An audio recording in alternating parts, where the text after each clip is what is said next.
Fiebre reumática.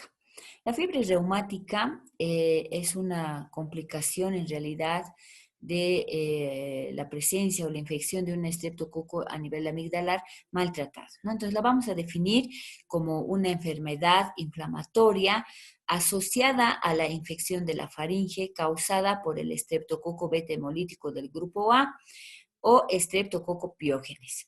Hay que considerar una predisposición genética, ¿no? Entre los niños, más o menos se va a presentar entre los 5 a 15 años de edad. Y esto es importante por el desarrollo de las amígdalas a partir de esa edad ya bien formadas, ¿no? Porque en niños menores de 1 año, por ejemplo, 2, no hay amígdalas y esto produce malos diagnósticos, ¿no? Entonces vamos a ver acá que a nivel de la faringe, ¿no? Se va a colonizar con el estreptococo beta hemolítico del grupo A y va a producir, ¿no? Una alteración, aquí ya vemos al estreptococo colonizando, y va a producir una reacción a nivel de los linfocitos, ¿no? Y todo lo que es los tejidos, ¿no? A nivel de los monocitos, se van a convertir en macrófagos y esto va a producir unas citoquinas, ¿no? O linfocinas que inician el proceso inflamatorio de los tejidos circulantes, ¿no? Entonces, esta lesión puede ir a afectar a nivel de las válvulas cardíacas o a nivel articular, que en realidad, afecta, pero no de gravedad. El cuadro clínico y el diagnóstico, primero hay que realmente llegar a un buen diagnóstico para poder identificar, ayudado sin duda con el examen clínico. La enfermedad se manifiesta en un promedio de 3 semanas posteriores a la infección, ya, por el estreptococo beta hemolítico a nivel amigdalar, ¿no? Entonces, el síntoma más frecuente son la fiebre y poliartralgias. Entonces, después de unas 3 semanas que uno ve y diagnostica una faringoamigdalitis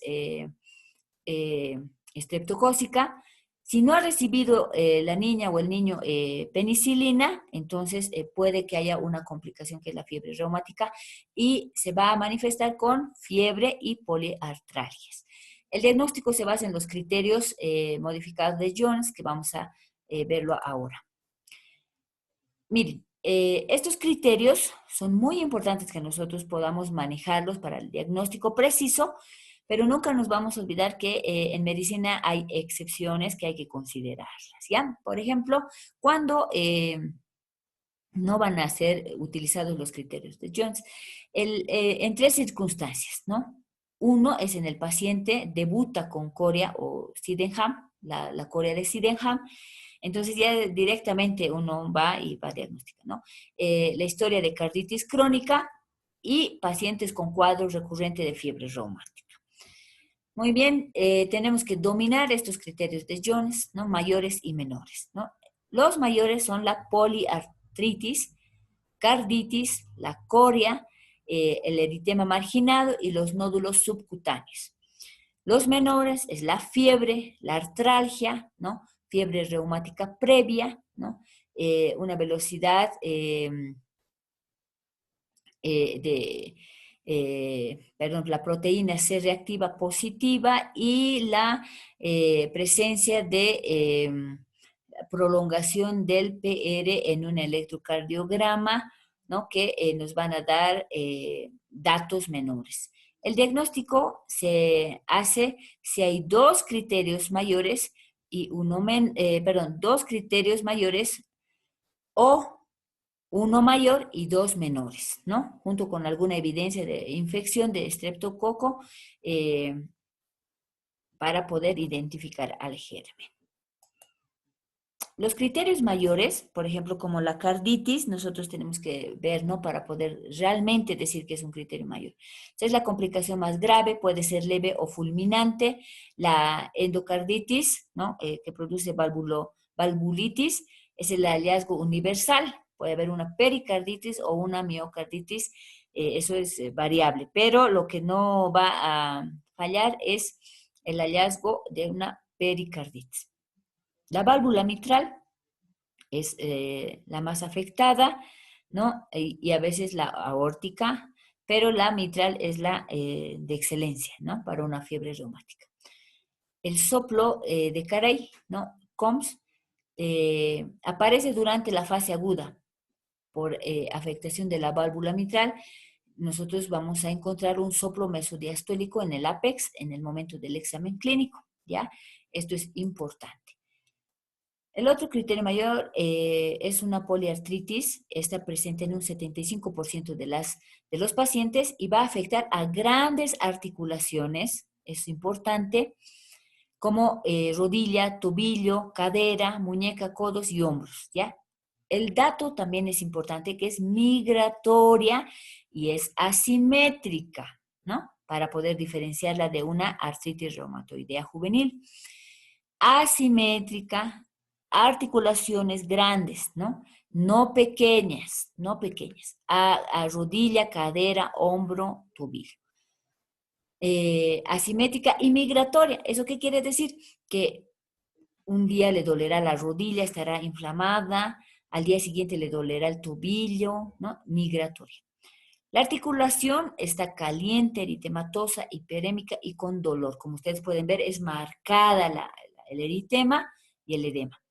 A menudo la artritis es la manifestación más temprana, ¿no? de la fiebre reumática y su presencia se puede correlacionar con el pico de aumento de los anticuerpos antiestreptocócicos, ¿no?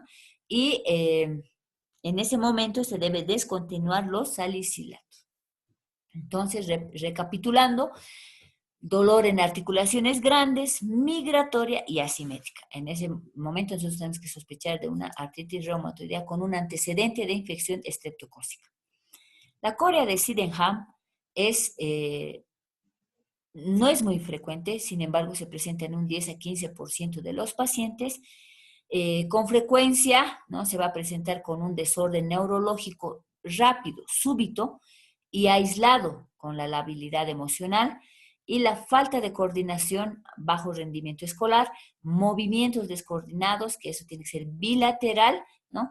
Y muecas faciales que de forma característica aumentan con el estrés y desaparecen con el sueño o reposo. Está generalmente presente después de los síntomas de carditis o de la artritis, ¿ya? Entonces, esta es la corea de Sydenham. Miren, es un movimiento bilateral, ¿no? Donde hay un desorden neurológico y también hay una alteración en lo que es las muecas, ¿no? A nivel facial. El tratamiento para esta corea es carbamazepina y el ácido valproato de sodio. Eh, obviamente, esto en lugar del haloperidol. El ácido valproico o valproato de sodio está indicado, ¿no? También la carbamazepina. Ahora, el eritema marginado es característico. También es poco frecuente, no se puede encontrar generalmente en los pacientes, pero como les decía, la poliartralgia migratoria asimétrica, entonces de articulaciones grandes, entonces ese es un dato importante.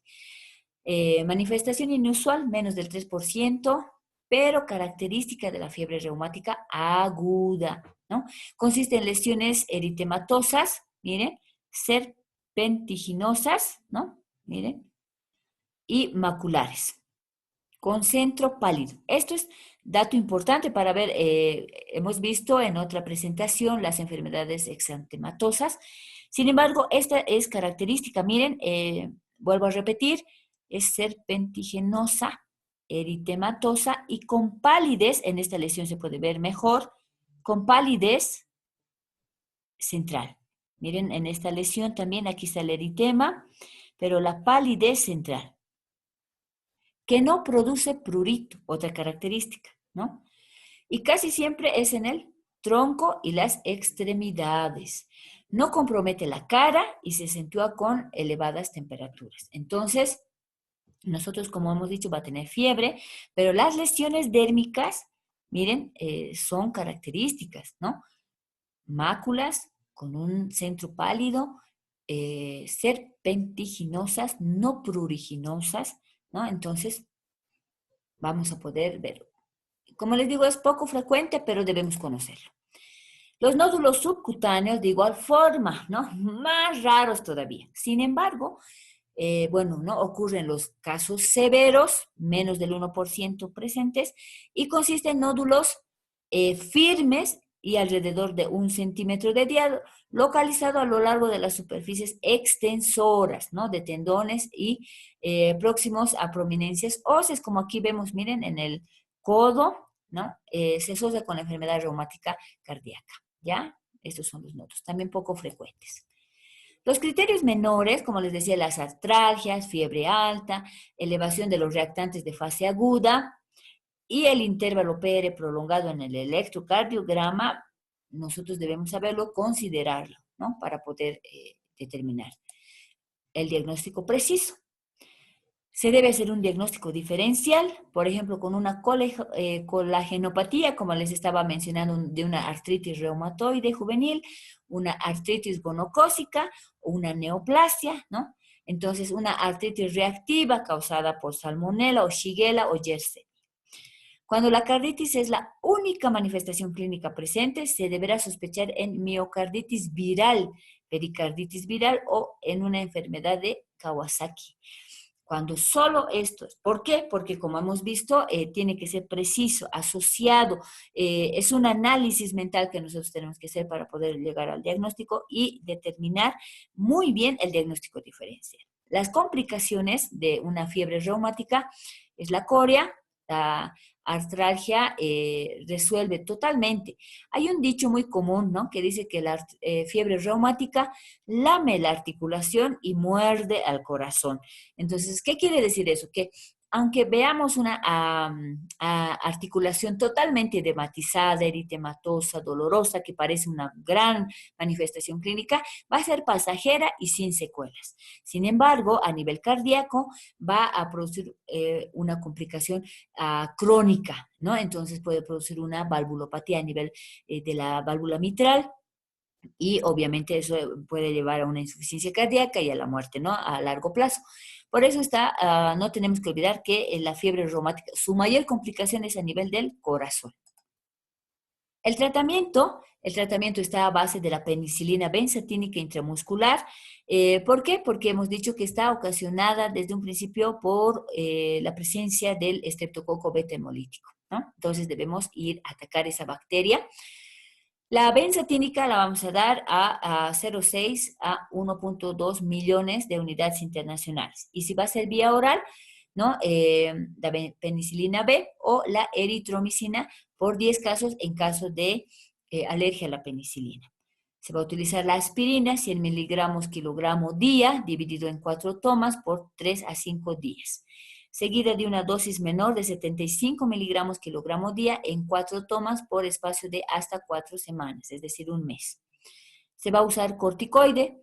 La prednisona es a una dosis de 2 miligramos kilogramo día, ¿no? Esto porque da un beneficio, ¿no? El paciente con carditis, ¿no? O una cardiomegalia a cada 8 horas por un total de 2 a 3 semanas y luego se hará una reducción escalonada de la dosis, ¿no? A un 20 a 25% hasta finalizar el tratamiento. En todo paciente que usemos corticoide va a ser de forma escalonada, ¿no? Sobre todo la prednisona. Nunca se debe quitar de forma rápida porque puede traer alguna complicación. La prevención primaria y secundaria. Miren, en la prevención primaria nosotros tenemos que hacer una terapia con antibiótico, ¿no? Apropiada durante los primeros 9 días en pacientes con infección por el estreptococo beta hemolítico del grupo A. Comprobado, ¿no? Cuando uno se hace un hisopiado y se identifica a la bacteria, debemos dar penicilina. Por eso es que les decía el diagnóstico preciso y oportuno. Hay estudios que se ha demostrado en toda amigdalitis comprobada por el estreptococo, se debe realizar el tratamiento con penicilina para evitar esta fiebre reumática que puede producir daños cardíacos, ¿no? La prevención secundaria está en pacientes que presenten carditis, entonces debemos dar una profilaxis por 10 años o hasta sus 25 años, Miren, el tratamiento es largo con penicilina, ¿no? Con pacientes con valvulopatías de por vida, ¿no? Utilizar la penicilina. Miren, el paciente sin carditis, se puede hacer una profilaxis hasta sus 21 años o 5 años después del último ataque, ¿no? La penicilina benzatínica de 600.000 unidades en menores de 30 kilos y 1.200.000 millones de unidades internacionales en mayores de 30 kilos. La dosis se debe repetir cada 4 semanas, o sea, es una dosis por mes. Entonces, se debe realizar, ¿no? La penicilina oral debe ser 2 veces al día o la sulfadiazina, que debe ser una dosis diarias. Son igual de efectivas, ¿no? Entonces, podemos utilizar estas dos alternativas. Se ha mencionado mucho esto, pero tiene que quedar grabado, ¿no? Que en caso de alergia a la penicilina, los macrólidos son el medicamento de elección. En este caso puede ser la eritromicina a 250 miligramos vía oral 2 veces al día. Esto no debemos olvidar, no tenemos que tener miedo de usar penicilina indicada de acuerdo al kilogramo peso, sin embargo, debemos hacerlo para evitar este tipo de complicaciones. Querido doctor, la vida te tendrá o pondrá obstáculos, pero los límites siempre los pones tú.